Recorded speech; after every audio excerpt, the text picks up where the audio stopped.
prosecution. There's a very big difference between a prosecution where you already have reached a conclusion and you're just trying to prove it to people. This is an investigation, which is why it's so sad that nowhere in that stack that you just put up there, where the emails of Secretary Clinton, the emails of the ambassador, 50,000 pages worth of documents, eyewitnesses, that's the real tragedy. To the family and the friends, when you're told that there have been 7 previous investigations in an ARB, you should immediately ask, why did you miss so many witnesses? Why did you miss so many documents? This is not a prosecution, Mr. Schiff. You and I are both familiar with them. I've reached no conclusions, and I would advise you to not reach any conclusions either until we reach the end. There are 20 more witnesses. So I'll agree not to reach any conclusions if you'll do the same. With that, Madam Secretary, regardless of where he ranked in the order of advisors, it is undisputed that a significant number of your emails were to or from a Sidney Blumenthal. Now, he did not work for the State Department. He didn't work for the U.S. government at all. He wanted to work for the State Department, but the White House said no to him. Do you recall who specifically at the White House rejected Sidney Blumenthal? No, I do not. After he was turned down for a job at the State Department by the White House, he went to work where? I think he had a number of consulting contracts with different entities. Well, if he had a number of them, do you recall any of them? I know that he did some work for my husband. Well, he worked for the Clinton Foundation. That's correct. Okay. He worked for Media Matters. I'm sure he did. He worked for Correct the Record. I'm sure he did.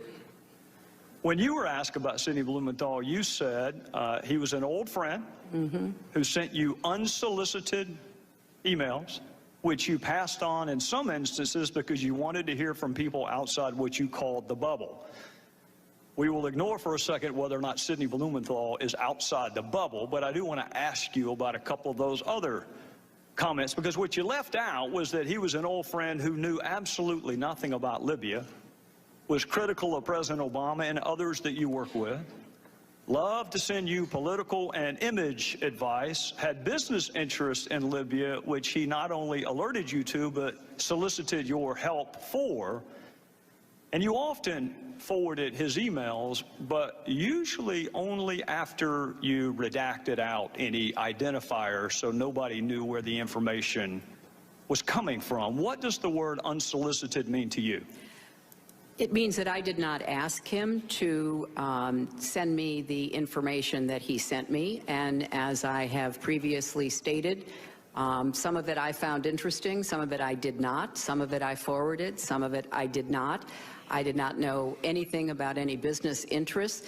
I thought that, just as I said previously, newspaper articles, journalists, of which he is one, a former journalist, had some interesting insights. And so we took them on board and evaluated them, and some were helpful and others were not.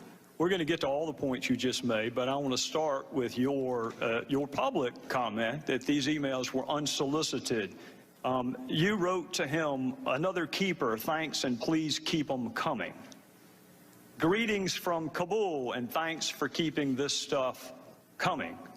Any other info about it? Question mark. What are you hearing now? Question mark. Got it. We'll follow up tomorrow. Anything else to convey? Question mark." Now, that one is interesting because that was the very email where Mr. Blumenthal was asking you to intervene on behalf of a business deal that he was pursuing in Libya. What did you mean by what are you hearing now? I have no idea, Congressman.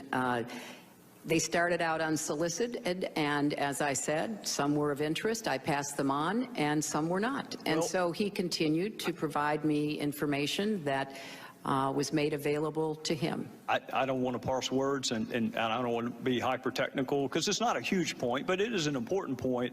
You didn't say they started off unsolicited. You said they were. You said they were unsolicited. Well, they were unsolicited, but obviously I did respond to some of them. Well, and I'm sure that encouraged him. Anything else to convey? What are you hearing now? I'm going to Paris tomorrow night. We'll meet with TNC leaders, so this and additional info useful. Still don't have electricity or BlackBerry coverage post-Irene, so I've had to resort to my new iPad. Let me know if you received this. We'll talk about the new iPad in a little bit. Here's another one. This report is in part a response to your questions. That's an email from him to you.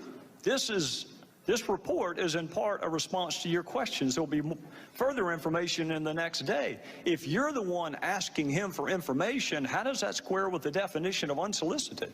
I said it began that way, Mr. Chairman, and I will add that both Chris Stevens and Gene Kretz found some of the information interesting, far more than I could, because they knew some of the characters who were being mentioned, and they were the ones, the kind of persons with the expertise that I asked to evaluate to see whether there was any useful information. We're going to get to that in a second. Now, before you give Mr. Blumenthal too much credit, you agree he didn't write a single one of those cables or memos he sent you.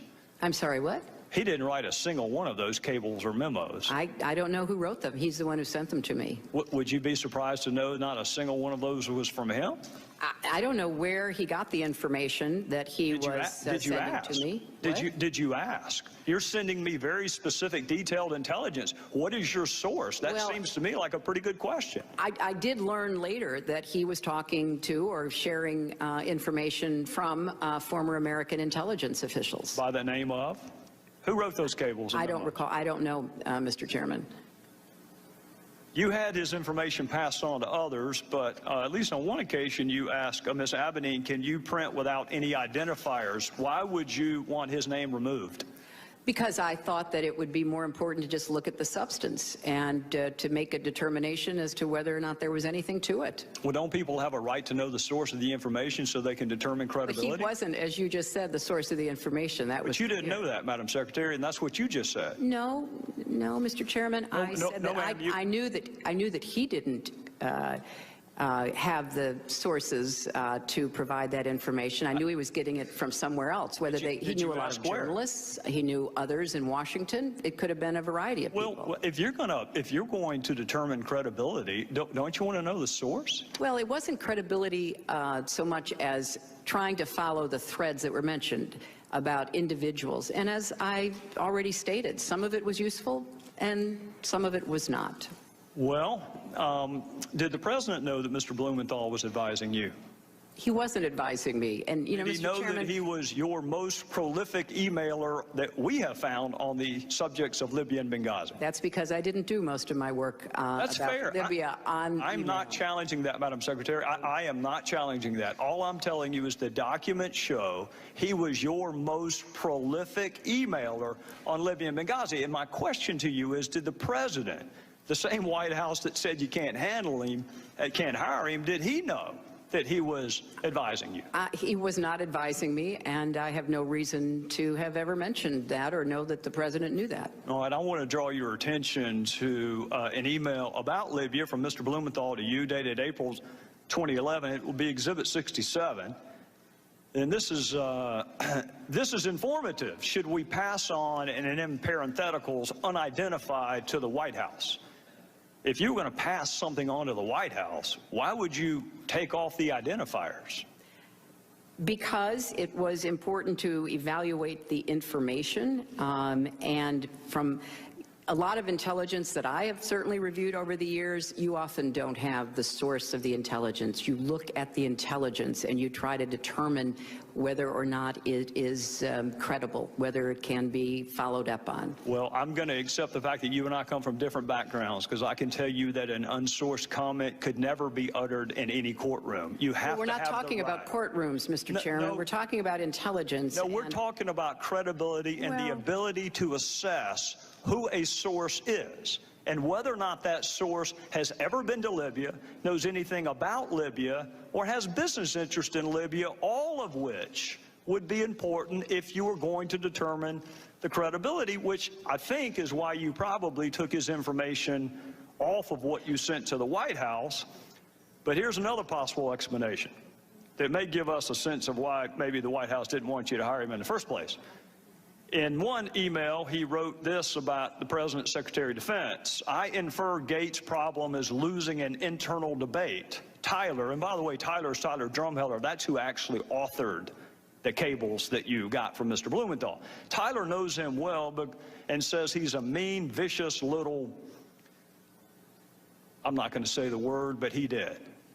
This is an email from Blumenthal to you about the President's Secretary of Defense. And here's another Blumenthal email to you about President's National Security Advisor. Frankly, Tom Donilon's babbling rhetoric about narratives on a phone briefing of reporters on March the 10th has inspired derision among serious foreign policy analysts, both here and abroad. And here's another one from what you say is your old friend Sidney Blumenthal. This is a quote from him.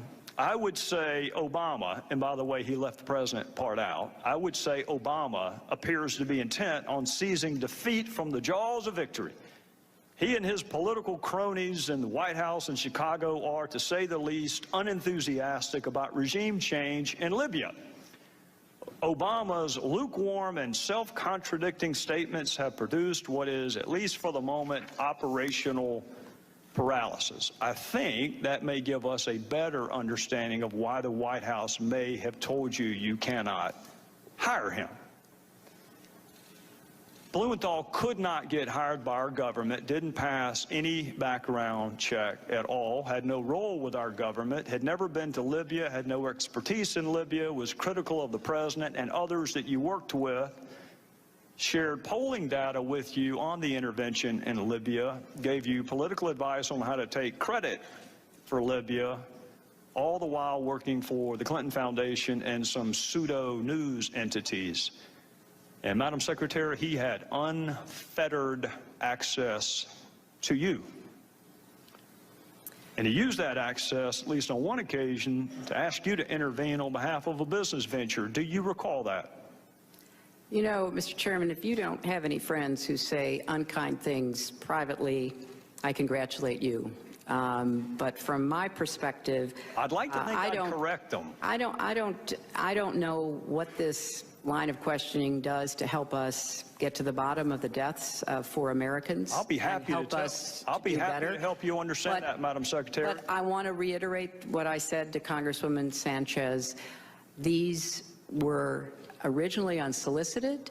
You've just said that perhaps the main, if not the exclusive author, was a former intelligence agent for our country who rose to the highest levels of the CIA and who was given credit for being one of the very few who pointed out that the intelligence used by the Bush administration to go to war in Iraq was wrong.